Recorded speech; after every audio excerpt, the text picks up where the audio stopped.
जय श्री कृष्णा।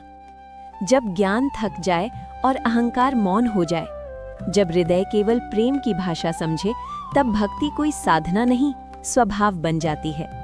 श्री कृष्ण के इस मधुर भक्ति संदेश के साथ मैं राधा आपका स्वागत करती हूँ आपके अपने आध्यात्मिक चैनल राधा व्लॉग्स पर। भगवद गीता अध्याय 12 भक्ति योग, प्रेम का सरल और शाश्वत मार्ग। विराट रूप के दर्शन के बाद अर्जुन का हृदय अब भी उस दिव्य अनुभव से कांप रहा था। जो उसने देखा था वो शब्दों से परे था, अनंत, असीम, भय और विस्मय से भरा हुआ। विराट रूप ने अर्जुन को ये तो दिखा दिया था कि ईश्वर कितना विशाल है, कितना अपरिमेय है, लेकिन उसी के साथ उसके मन में एक और गहरा प्रश्न जन्म ले चुका था।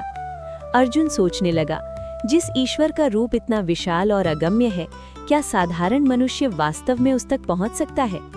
इसी भावना के साथ अर्जुन श्री कृष्ण से पूछता है, हे कृष्ण, जो भक्त आपके साकार रूप की उपासना करते हैं और जो आपके अव्यक्त निराकार स्वरूप का ध्यान करते हैं, इन दोनों में से कौन श्रेष्ठ योगी है? ये प्रश्न केवल अर्जुन का नहीं है, ये हर उस व्यक्ति का प्रश्न है जो ईश्वर की खोज करता है।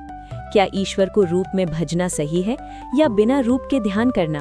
क्या प्रेम सरल मार्ग है या ज्ञान कठिन मार्ग? श्री कृष्ण अर्जुन के इस प्रश्न पर अत्यंत करुणा से उत्तर देते हैं। उनका स्वर कोमल है, जैसे वे स्वयं भक्ति का साकार रूप हों। वे कहते हैं कि जो भक्त मन को मुझ में स्थिर करके श्रद्धा और प्रेम से मेरी उपासना करते हैं, वही मुझे सबसे प्रिय हैं, वही श्रेष्ठ योगी हैं। यहाँ श्री कृष्ण भक्ति को सर्वोच्च स्थान देते हैं। वे स्पष्ट कर देते हैं कि ईश्वर तक पहुँचने का सबसे सरल मार्ग प्रेम है।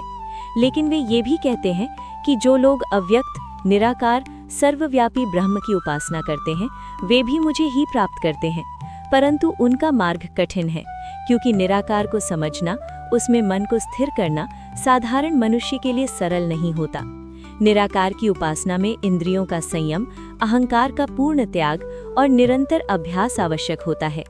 इसलिए श्री कृष्ण ये स्वीकार करते हैं कि देहधारी प्राणियों के लिए ये मार्ग कठिन है। फिर श्री कृष्ण अर्जुन को आश्वस्त करते हैं।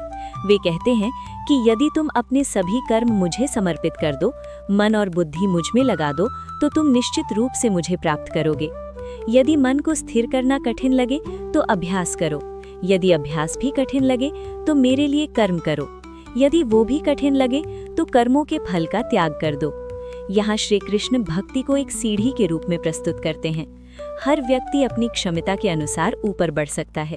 ईश्वर किसी से असंभव अपेक्षा नहीं करते। फिर श्री कृष्ण उस भक्त का वर्णन करते हैं जो उन्हें अत्यंत प्रिय है। यही अध्याय 12 का हृदय है। वे कहते हैं, जो किसी से द्वेष नहीं करता, जो सब प्राणियों के प्रति करुणा से भरा होता है, जो अहंकार और ममता से मुक्त होता है, वही मेरा प्रिय भक्त है। जो सुख और दुख में समान रहता है, जो क्षमा करने वाला है, जो संतुष्ट है, जिसका मन और बुद्धि मुझ में अर्पित है, वो भक्त मुझे अत्यंत प्रिय है।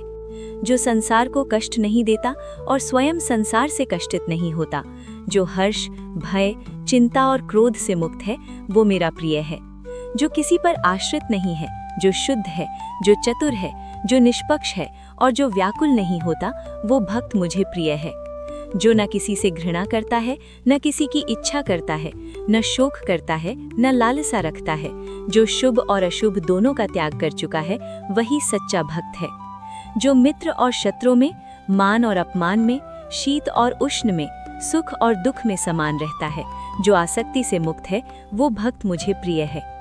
जो निंदा और स्तुति में समान रहता है, जो मौन में भी संतुष्ट रहता है, जो किसी भी स्थान में स्थित होकर स्थिर रहता है, वही मेरे हृदय के निकट है। यहाँ श्री कृष्ण ये स्पष्ट कर देते हैं कि भक्ति केवल पूजा, जप या मंदिर तक सीमित नहीं है। भक्ति एक जीवन शैली है, एक दृष्टि है जिससे संसार को देखा जाता है। भक्ति का अर्थ है अहंकार का विसर्जन, अपेक्षाओं का त्याग और प्रेम में स्थिर हो जाना। अंत में श्री कृष्ण कहते हैं कि जो भक्त इस अमृतमय धर्म का श्रद्धा से पालन करते हैं, वो मुझे अत्यंत प्रिय होते हैं। ये अमृतमय धर्म कोई कठोर नियम नहीं है, ये प्रेम का स्वभाव है। ये जीवन को सरल, शांत और दिव्य बना देता है। अध्याय 12 हमें ये सिखाता है कि ईश्वर तक पहुँचने के लिए विद्वान होना आवश्यक नहीं, शक्तिशाली होना आवश्यक नहीं, केवल प्रेम पूर्ण होना पर्याप्त है। विराट रूप के भय के बाद भक्ति योग शांति देता है।